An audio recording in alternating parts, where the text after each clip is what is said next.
Good morning student. आज हम हिंदी का नया पाठ शुरू करेंगे। पाठ का नाम है अनोखी सूझ। अनोखी सूझ मतलब पाठ से क्या पता चल रहा है?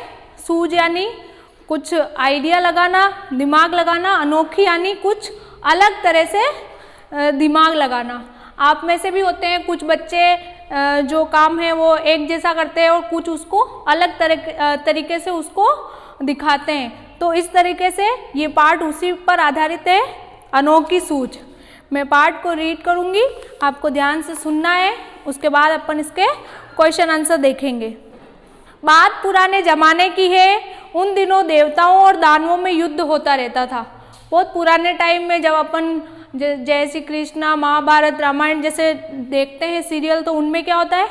एक होते हैं देवता जो अच्छे काम करते हैं, एक होते हैं दानव जो दुष्ट होते हैं, खराब होते हैं और वो हमेशा अच्छे लोगों को नुकसान पहुंचाते हैं। तो पुराने समय में भी देवता जो अच्छे लोग हैं और दानव यानी बुरे लोगों में लड़ाई चलती रहती थी। दोनों पक्ष मिलकर एक बार प्रजापति के पास गए। प्रजापति मतलब राजा के पास गए, उनसे भी जो बड़ा राजा है उनके पास गए और वहाँ जाकर बोले, मान्यवर। मान्यवर एक आदर सूचक वाक्य है।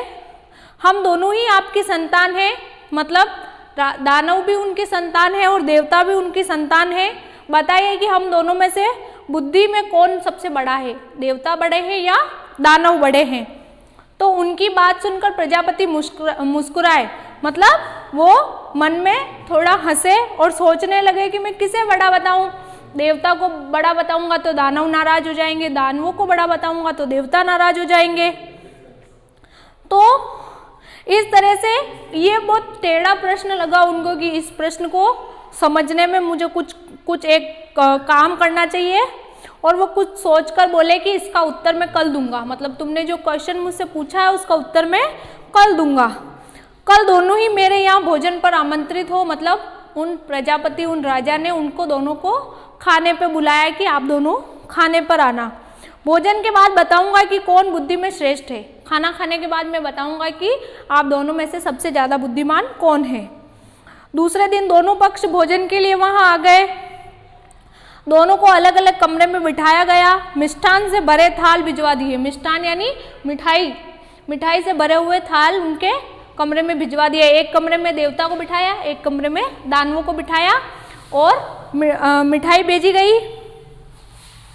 और उन्होंने कहा कि आप लोग भोजन करें, लेकिन भोजन में एक शर्त है कि आपको कोहनी बिना मोड़े हुए भोजन करना है। मतलब इस तरह से आपको इस कोहनी को बिना मोड़े ही, अपन खाना खाएंगे तो कोहनी मुड़ेगी, लेकिन आपको खाना खाने के लिए कोहनी नहीं मोड़नी है। तो और ये बात दानवों को भी बोली और ये बात देवता को भी बोली। प्रजापति की बात सुनकर दोनों परेशान हो गए, एक दूसरे का मुंह ताकने लगे। लेकिन जैसे एक कमरे में देवता बैठे हैं तो दोनों सब देखने लग गए, बिना इसको मोड़े कैसे खाना खाएंगे। और दानव भी परेशान हो गए। फिर खाए तो खाए कैसे? कोहनी नहीं मुड़नी चाहिए और भोजन भी नहीं बचना चाहिए। तो प्रजापति की आज्ञा तो सबको माननी चाहिए, पालन करना होता है। तो देवताओं ने क्या सोचा, अपने कमरे के किवाड़ बंद किए और सब देवता दो दो आमने सामने बैठ गए। लड्डू लिया, सामने वाले को दिया, फिर उसने उस सामने वाले को दे दिया, तो हाथ मुड़ा ही नहीं। इस हाथ से वो खा रहा है, इस हाथ से, और उसके हाथ से वो खा रहा है। तो इस तरह से उन्होंने तो दिमाग लगा के सारे लड्डू खा लिए।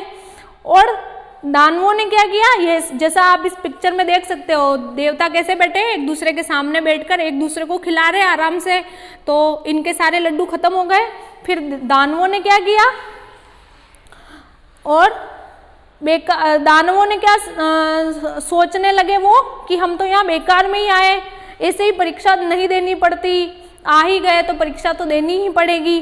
दानवों ने भी किवाड़ बंद किए और सब अपनी अपनी थाल के पास बैठे और लड्डू को यूं उछाल के और मुंह खोल दिया। अगर लड्डू मुंह में आ गया तो ठीक, नहीं तो नीचे गिर गया, क्योंकि बिना कोहनी मुड़े तो सिर्फ ऐसे उछाल सकते हो और उछालने पे जरूरी नहीं है वो मुंह में गिरे। तो इस तरह से देखो, इनके सारे लड्डू नीचे गिर गए, फूट गए, लेकिन इनके मुंह में गया ही नहीं। देखो इस पिक्चर में देख सकते हो आप। तो फिर सबको समझ में आ गया। प्रजापति ने कहा कि ये देखो देवता ही सबसे श्रेष्ठ हैं। जानते हो क्यों? क्योंकि इन्होंने सहकार की भावना से काम किया। मतलब इन्होंने ये अच्छा सोचा कि मेरे हाथ से कोई दूसरा लड्डू खा रहा है। अपने में भावना क्या होती है कि अपनी सारी चीज़ें बस अपने पास ही हो, लेकिन नहीं, देवता ने क्या सोचा, मैं दूसरे को खिलाऊंगा, वो फिर मुझे खिलाएगा, तो खुद भी खाओ और दूसरों को भी खिलाओ। इस तरह की जियो और जीने दो, ना दूसरों को परेशान करना ना खुद परेशान होना। देवताओं ने ऐसा ही किया और उन्होंने दिमाग से काम किया, बुद्धि से काम किया और सूझबूझ दिखाई। लेकिन दानवों ने क्या किया? दानव तो लड्डू उछालते रहे और लपकते रहे, ना तो खुद खा पाए ना दूसरों को खाने दिया, तो लड्डू तो बिगड़े और पेट भी नहीं भरा। तो इस कहानी से हमें यही शिक्षा मिलती है कि हमें जियो और जीने दो की भावना के साथ जिंदगी में आगे बढ़ना चाहिए। इसी के साथ इसमें 2 मुहावरे आए हैं। मुंह ताकना यानी देखते रहना और टूट पड़ना यानी झपट पड़ना। दानवों ने क्या किया? लड्डुओं पर टूट पड़े। तो इस तरह से ये इस पाठ की कहानी आपको याद करनी है। इसके प्रश्न देख लेते हैं अब। इसमें आपको ये जो फिलिंग द ब्लैंक्स वाले हैं ये इसी बुक में करने हैं। जैसे श्रेष्ठ यानी दूसरे, खुद, इनमें से इसमें जो सूटेबल है वो आपको इसमें भरना है।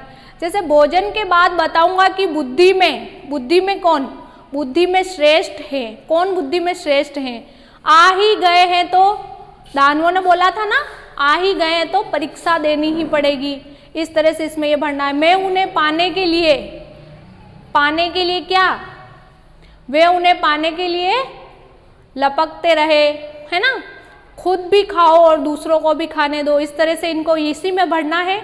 फिर इसमें गलत और सही के निशान लगाने हैं। देवता और दानवों में युद्ध होता था, हाँ सही बात है, तो सही का निशान लगाना। ऐसे इसमें गलत सही, इसी में राइट रॉन्ग भरने हैं। इसके बाद आपको क्वेश्चन आंसर करने हैं। प्रजापति ने भोजन करने के लिए किनको आमंत्रित किया? देवता और दानवों को। प्रजापति ने भोजन करने की क्या शर्त रखी? शर्त क्या रखी कि बिना कोहनी को मोड़े हुए आपको भोजन करना है।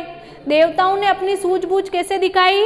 देवताओं ने सूझबूझ कैसे दिखाई कि आमने सामने बैठ गए और एक दूसरे के मुंह में लड्डू दे दिए। शोरगुल कौन कर रहे थे? शोरगुल दानव कर रहे थे। क्यों कर रहे थे? क्योंकि उनसे लड्डू खाए नहीं जा रहे थे। प्रजापति ने किसको श्रेष्ठ बताया और क्यों? प्रजापति ने देवता को श्रेष्ठ बताया क्योंकि उन्होंने अपनी सूझबूझ से लड्डू खाए और एक दूसरे का साथ देके इस परीक्षा को पूरी की। तो ये आपका पाठ है, आपको क्वेश्चन आंसर करने हैं। Thank you.